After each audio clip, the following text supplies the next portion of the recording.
This is a world gone mad. This is a world gone mad. Mad, mad, mad, mad. Hello, I'm Jeff Allen Wolf. I give my commentary on national and world news and politics. And I think you'll agree this is definitely a world gone mad. And if you're listening to this podcast, then you are part of the resistance. I welcome you. Let me get some housekeeping news out of the way first. This episode is number 99. And I mention that because that means that the big milestone episode, number 100, would fall on Friday night this week. And since that's the day of the week that you, the listener, and other listeners to my podcast, and throughout the weekend, it's going to be the lowest time when people listen. So I'm going to postpone episode number 100 until Monday night. So there will not be an episode 100 Friday night. Look for it Monday night. Second bit of news to follow up on.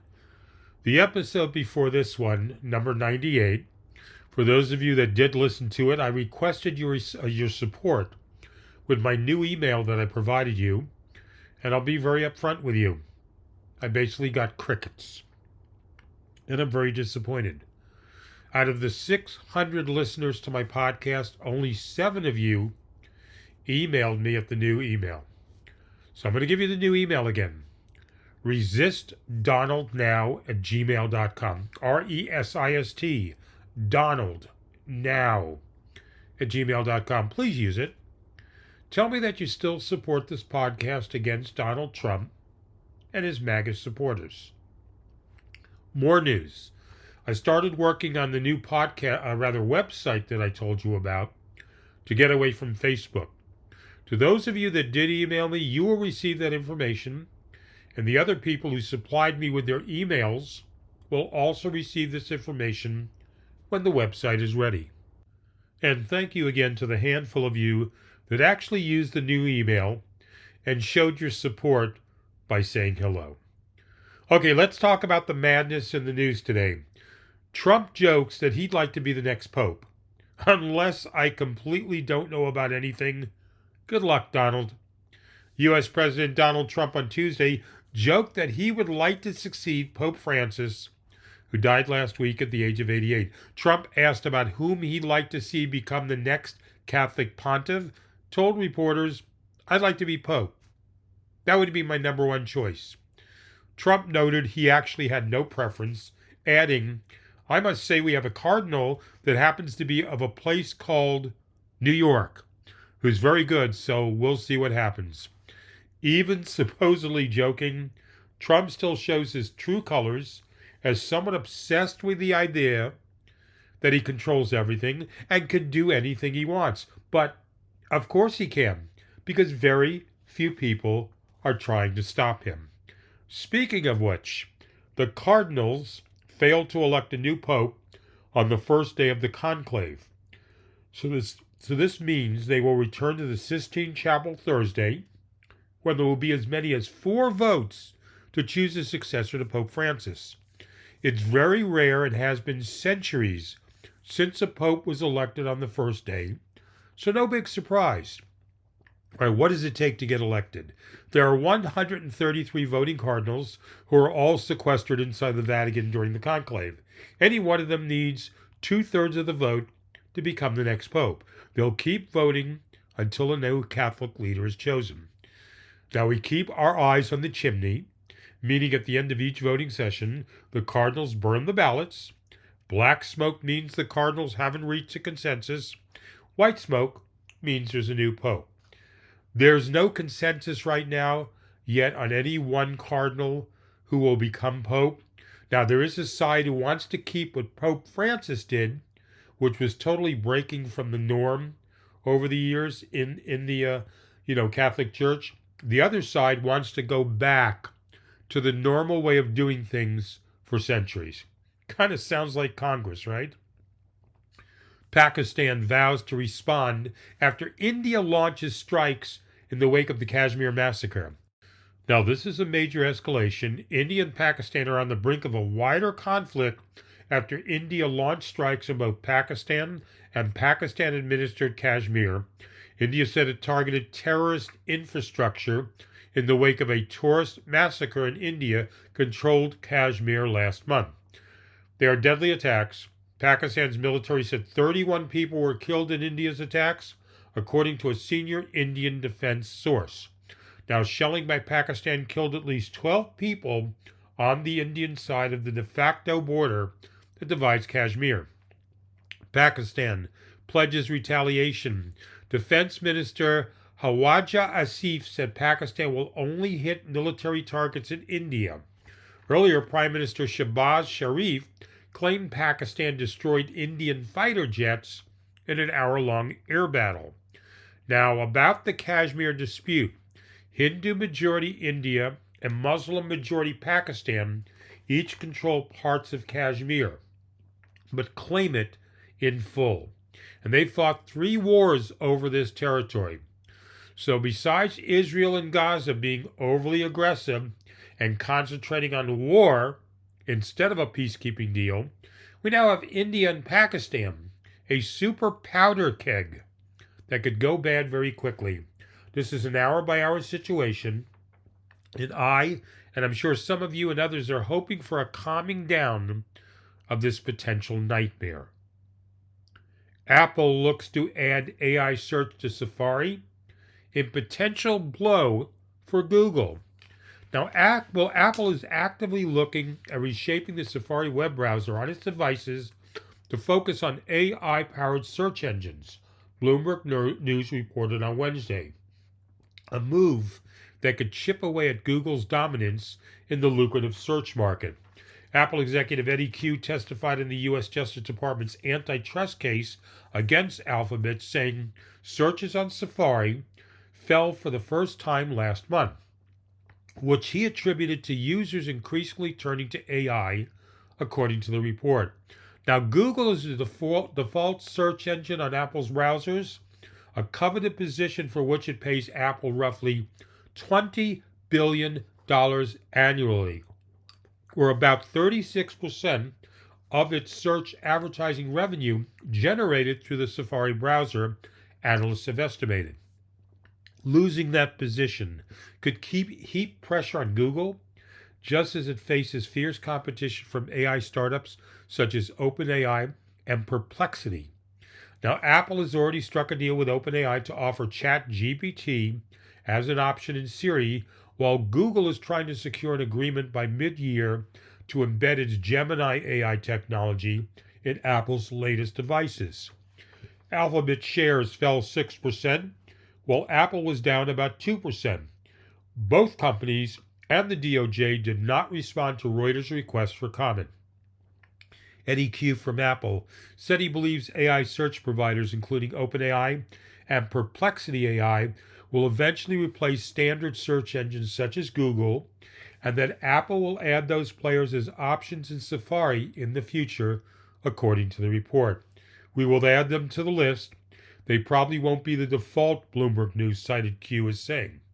Now, last month, Google reassured jittery text investors that its AI investments were powering returns at its crucial ad business after its first quarter profit and revenue beat expectations.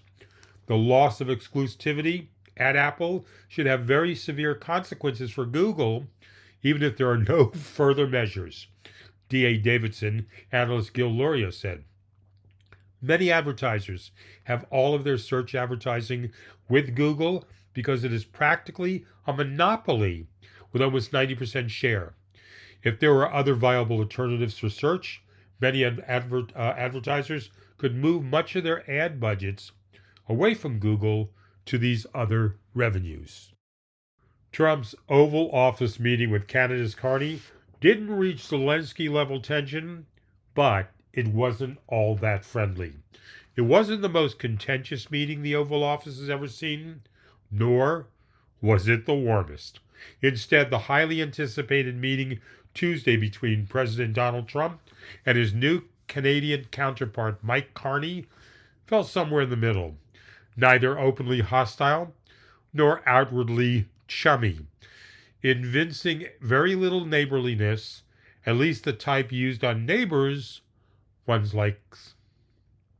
The midday talks illustrated neatly the new dynamic between the once friendly nations, whose 5,525-mile border, the world's longest, once guaranteed a degree of cooperation, but which, to Trump, represents something very different. Somebody drew that line many years ago, Trump said, with like a ruler, just a straight line across the top of the country. Trump said in his Oval Office as his meeting was getting underway. Now, when you look at that beautiful formation when it's together, I'm a very artistic person. But when I looked at that, I said, that's the way it was meant to be. That is not how Carney believes it was meant to be. I'm glad that you couldn't tell what was going through my mind, Carney told reporters later that day about the moment that Trump made that remark. Still, Carney didn't entirely hold his tongue. In a meeting dominated by Trump's comments, he spoke 95% of the time on all manner of topics, from the Middle East to Barack Obama's presidential library to the state of high-speed rail in California. It was the new prime minister's pushback on the president's ambition to make Canada the 51st U.S. state that stood out. As you know from real estate, there are some places that are never for sale, Carney said to Trump, drawing a begrudging, that's true, from Trump before Carney carried on. We're sitting in one right now, you know, Buckingham Palace, that you visited as well, Carney continued, as Trump nodded another, true. And having met with the owners of Canada over the course of the campaign last several months, it's not for sale, Carney concluded. It won't be for sale ever. With that statement, Carney essentially accomplished what he'd come to Washington to do, stating in the clearest terms possible that Canada would not be annexed by its southern neighbor. Of course, he's been saying that for weeks, most vocally during last month's federal election in Canada that saw his Liberals mount a shocking come-from-behind win, riding a wave of anti-Trump sentiment. Now, before arriving at the White House, Carney also sought to send the message by announcing an upcoming visit from King Charles III, Canada's official head of state, using the sovereign to make the point that Canada's sovereignty wasn't up for debate. Those messages, if he's heard them, have not caused Trump to back off, not even when sitting across from Carney in the Oval Office. Never say never, Trump shrugged, as Carney mouthed the word never over and over next to him. I've had many things that were not doable, and they ended up being doable, and only doable in a very friendly way, Trump said. Still, the president didn't press the matter further, and the meeting did not fall off the rails for a topic that has caused so much visceral anger in Canada. The issue was essentially diffused for the time being in the Oval Office. After reporters left the room, Carney told Trump that it was not useful to repeat his idea of annexing Canada. But he's the president, he said, recalling the exchange at a solo press conference after the meeting ended, and he will say whatever he wants. Trump hasn't, however, deployed the insult against Carney that he used against his predecessor, Justin Trudeau, as far as calling him Governor Carney. No, I haven't done that yet, and maybe I won't, Trump said at an unrelated White House event later in the day. Now, Carney said they agreed to meet again next month at the G7 summit that he's hosting in Alberta, which Trump had previously not committed to attend. Still, relations between Washington and Ottawa remain at their lowest point in memory. Now, as Carney was at Blair House across Pennsylvania Avenue from the White House, preparing to depart for his meeting with Trump, the president launched a broadside on Truth Social, declaring Canada was overly dependent on the United States.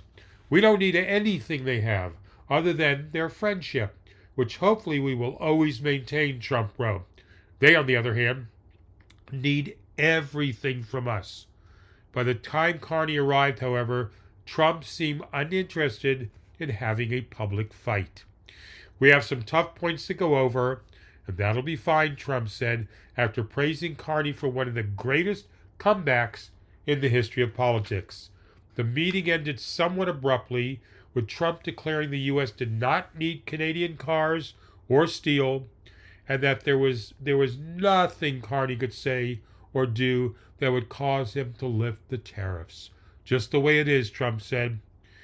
But by the standards of the Trump White House, where another leader, Zelensky, was berated and evicted in the Oval Office earlier this year, it was all relatively mild. Even Trump acknowledged he'd seen worse. We had another little blow up with somebody else, Trump said, a veiled allusion to his fight with Ukrainian President Zelensky. That was much different. This is a very friendly conversation, Trump stated. So Trump, while not as snarky or disrespectful to Carney of Canada as he was with Zelensky, either he toned it down this time and knew better, which I doubt, or Mark Carney held his own against Donny Boy. Please don't forget to send your comments to me about this story or anything in this episode.